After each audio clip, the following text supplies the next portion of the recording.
André Apolinário, quando dizem o diabo é inimigo de Deus, vocês não acham que é colocar o diabo em pé de igualdade com Deus? Um Deus inexplicavelmente todo-poderoso não tem inimigo. A criação de Deus, sim. A impressão é que Deus precisa se esgotar para vencer o diabo.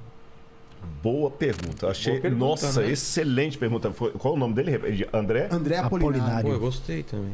André, você fez uma pergunta teológica profunda. Que eu vou tomar licença aqui. Eu até tomei a iniciativa. Desculpa, Saião. Tranquilo. Eu vou responder com uma outra pergunta.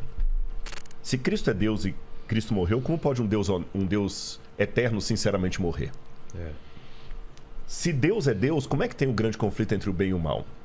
Eu só tenho uma resposta para te dar, André.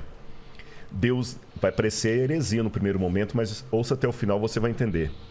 Deus não luta com o diabo com os poderes de Deus. Porque se Deus lutasse com o diabo como Deus, não teria luta. Teria massacre. O próprio fato de ter um grande conflito entre o bem e o mal significa que Deus não luta com as armas de Deus. Ele luta com o caráter de Deus.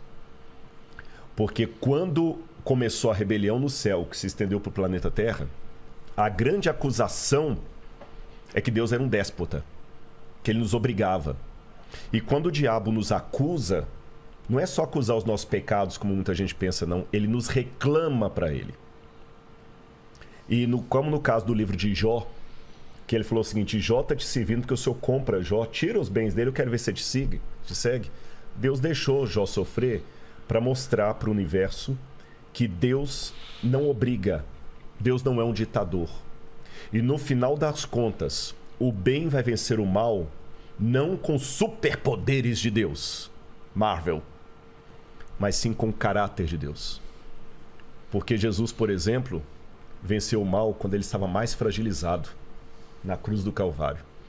E tem um texto, André, que você deve depois procurar a Bíblia para ler, Filipenses 2, verso 5, que para mim é uma das teologias, lembra que eu falei de cristologia, uma das mais bonitas, que é a teologia do esvaziamento. Paulo fala o seguinte: tenham em vocês o mesmo sentimento que houve também em Cristo Jesus.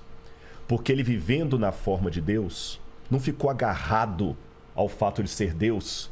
Pelo contrário, a si mesmo ele se esvaziou. Aí no grego tem uma palavra que é gnosis, assumindo a forma de servo, vindo viver entre nós, e como servo tendo morte e morte de cruz. Aí o texto continua dizendo: por isso o Pai o exaltou sobremaneira. Ele deu um nome que está acima de todo nome. Quando eu li isso a primeira vez, eu falei assim: peraí, parece que os testemunhos de Jeová tem um ponto aqui. Porque se Jesus é Deus, por que o Pai tem que dar um nome para ele acima de todo nome se ele já tem? A questão é o seguinte: até a cruz, Jesus era Deus por natureza. Mas com o que ele fez na cruz do Calvário, ele é Deus por natureza e por honra ao mérito. Ele é Deus e merece ser Deus. Se tivesse vaga para Deus no universo, o único ser capaz moralmente é Jesus. Porque é fácil ser Deus quando você tem os poderes de Deus. Mas manter a nobridade, o caráter de Deus, quando você está temporariamente destituído daquela glória, é que é a questão. E ele venceu com a fraqueza. Ele venceu com o caráter. Ele não venceu o diabo jogando raiozinho. E aquele fogo de enxofre que vai vir consumir os ímpios no final, não é Deus mandando raiozinho ali, brincando, não. Ele se afastando, respeitando a decisão que eles tomaram. Que aí eles vão enfrentar a ausência absoluta de Deus. Mas até então, ele vence o mal com o caráter dele. Cristo se esvaziou para estar justamente no nosso nível. Por dois motivos ele se esvaziou, Pedro. Não, André, né, André? Primeiro, para revelar o Pai. Porque Deus é tão grandioso que se Jesus não revelasse, nós nunca íamos conhecer Deus. Lutero dizia que os homens usam uma máscara para se esconder. Deus é o contrário, ele usa uma máscara para se revelar. Porque ele é tão grandioso que o jeito dele se revelar é se ocultando. E o segundo, quando nós estávamos mortos em nossos pecados, ele se fragilizou, tomou a nossa humanidade e com o seu amor e o seu caráter, ele venceu o mal. Essa é a maior prova de que ele é poderoso.